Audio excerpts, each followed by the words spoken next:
Edim Andrzej Kuza ta' 37 sena mill-Polonja wieġeb ħadd li insulta u għeddet uffiċjali tal-pulizija li joqtolhom.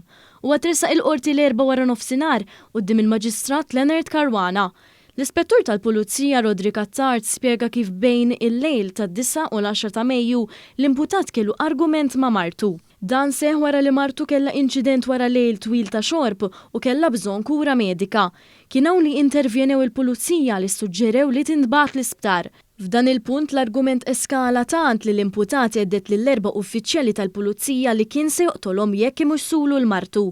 L-Ispettur Attar spjega wkoll li l-imputat ikkopera mal-pulizija u ammetta li fil-ħin li seħħ il-każ huwa kien xurban. Quddiem il-qorti l-imputat permezz tal-avukat tal-għajnuna legali wieġeb li huwa ħati tal-akkużi miġjuba kontrih u talab skuża lill-qorti.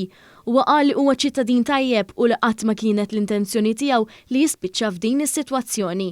Wara li semet l-argumentazzjoni miż-żewġ naħat, il-qorti ddeċidiet li l-imputat tagħtih sentenza ta' 18-il xahar ħabs, sospiżi għal sentejn u multa ta' 800 euro. Adrian Aġus, wieħed mill-aħwa tal-Maksar, allega fis-sqarrija li ta' ġurament li Ryan Xkembri tal-Mor Supermarkets itrasferixxa 25 miljun euro lejn kont bankarju f'Dubaj.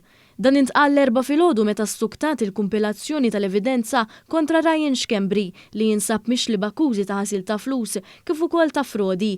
Intqal kif Xkembri kien ħarab minn Malta f'Settembru tal-2014 wara li falla n-negozju tiegħu Mor Supermarkets u kien ilu mfittex mill-awtoritajiet Maltin għal dawn l-aħħar 8 snin.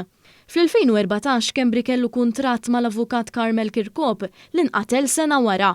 Kirkhope kien sellef lil Xkembri 750,000 euro mingħajr interessi.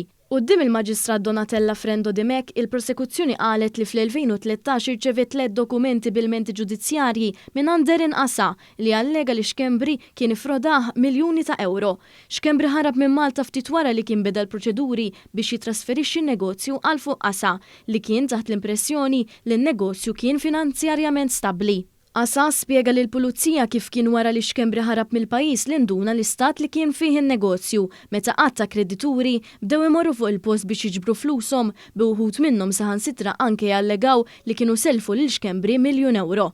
Il-każ se jkompli jinstema' fl-20 ta' Ġunju.